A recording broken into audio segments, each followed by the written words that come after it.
when March's bank failures ignited a historic bond rally. Few, if any, made more money than Josh Berkman. His army of funds gained roughly $26 billion, the equivalent of more than $1 billion in paper profits every single trading session. Yet Berkman didn't predict Silicon Valley Bank's collapse or Credit Suisse's tortured final days. He doesn't even have a view, at least, that he's willing to share on what the Federal Reserve will do next. He runs Vanguard Group Bank's $1 trillion bond indexing business for the Americas, a class of investing that, to the outside world at least, is as been as it gets. There's nothing vanilla about the money he's pulling in, though. The soft-spoken 47-year-old funds lured $31 billion last year, even as active managers posted unprecedented outflows amid the worst year for bonds since at least 1977. In fact, he now controls nearly as much U.S. debt, including treasuries, agency, and corporate bonds, as China, America's second-largest foreign creditor. That makes Berkman Exhibit A of a passive management revolution that's reshaping the world of fixed income just as it did equities a decade ago. And no longer dominated by traders making multi-million-dollar bets and eating what they kill. The real money is flowing to guys like him, whose decisions are increasingly rippling through markets.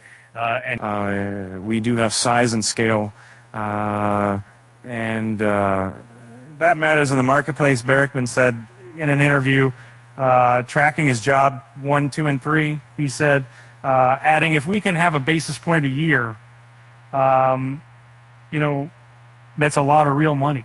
And equity investors have been shifting to passive index products for years. Created decades ago, their popularity ballooned following the 2008 financial crisis, fueled in part by skepticism of active money managers after stocks cratered. And the transition has been slower in fixed income. Indexes are made of tens of thousands of over-the-counter bonds, many of which are so illiquid they won't change hands for weeks at a time.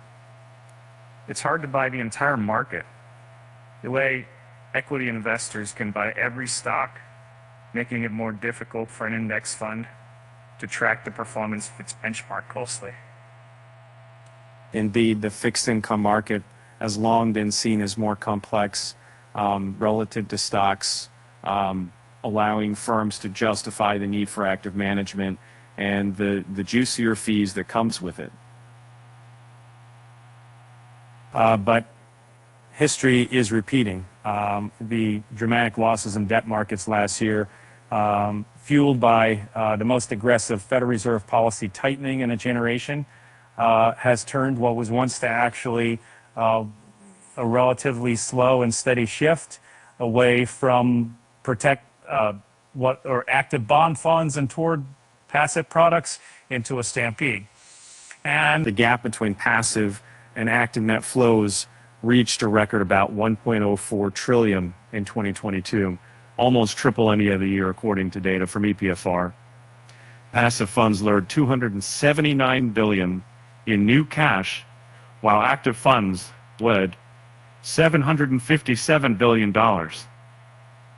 As of March, assets managed by passive funds surpassed $3 trillion for the first time.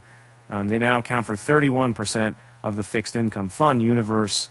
The data show up then from just 13% a decade ago. Berkman himself now oversees 3 of the world's 4 largest bond funds, including the $298 billion Vanguard Total Bond Market Index Fund, according to data compiled by Bloomberg. That means many of the decisions he makes, like which bonds to buy when trying to replicate his fund's underlying benchmarks, can have big consequences for the market. The Vanguard Total International Bond Index Fund, for example, only holds roughly half the 13,000 bonds in the index it tracks.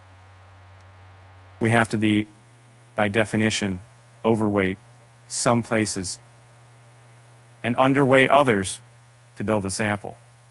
Berkman said, we're dealing in a market that forces us to take some active positions. Tracking and beyond Vanguard, the other big beneficiary of the shift from active to passive in fixed income has been BlackRock Inc., And the firm's more than 90 U.S. index tracking bond ETFs have taken in over $100 billion in the past year, according to data compiled by Bloomberg, more than any other firm.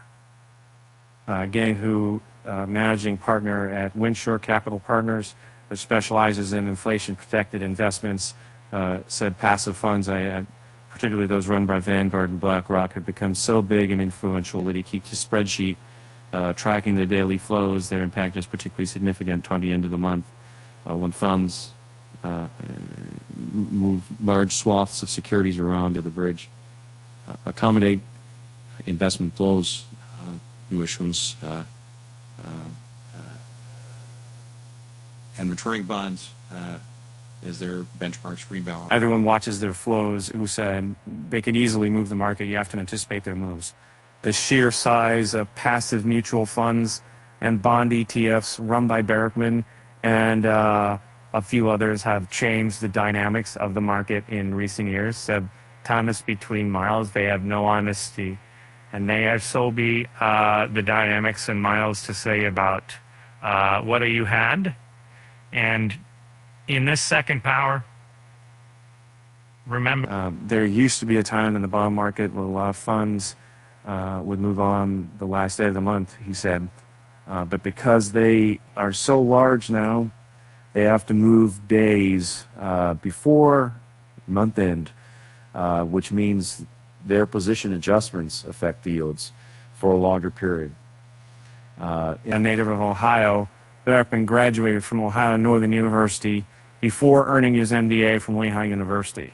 In 1999, he joined Vanguard as a municipal bond trader before working as a bond index trader. Rising through the ranks, he became the head of bond indexing in 2013. He likes to keep a low profile, rarely appearing on TV or social media. Last year, his $92 billion Vanguard Total Bond Market Exchange Traded Fund lured $14 billion to become the world's largest bond ETF. And Berkman said he expects ETFs to attract a bigger share of passive inflows in the years ahead on account of their cheaper cost structure and the ability of investors to trade them in real time, like stocks. Ironically, the increasing penetration of passive investing in the bond market has come as active managers have had some of their best years in recent memory relative to their benchmarks. And over the past 5 years, 65% of actively managed bond funds tracking the Bloomberg USA Index have outperformed the gauge, according to data compiled by Bloomberg. The analysis includes 72 funds with assets of at least $1 billion. Far too much money has gone into passive indexation, both on the equity side and the fixed income side, said John Davey, Chief Executive Officer to Story Portfolio Advisors. Active, management in the bond world actually makes sense because you have more opportunity to pick and choose your credit and to make calls on interest rates and duration until order to outperform.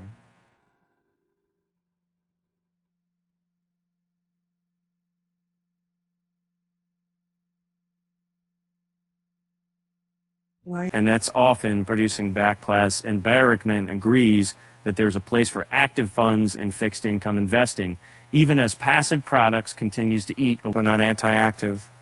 We're anti-high cost, Berkman said. Good low-cost active options, those absolutely have a place. The ETF structure itself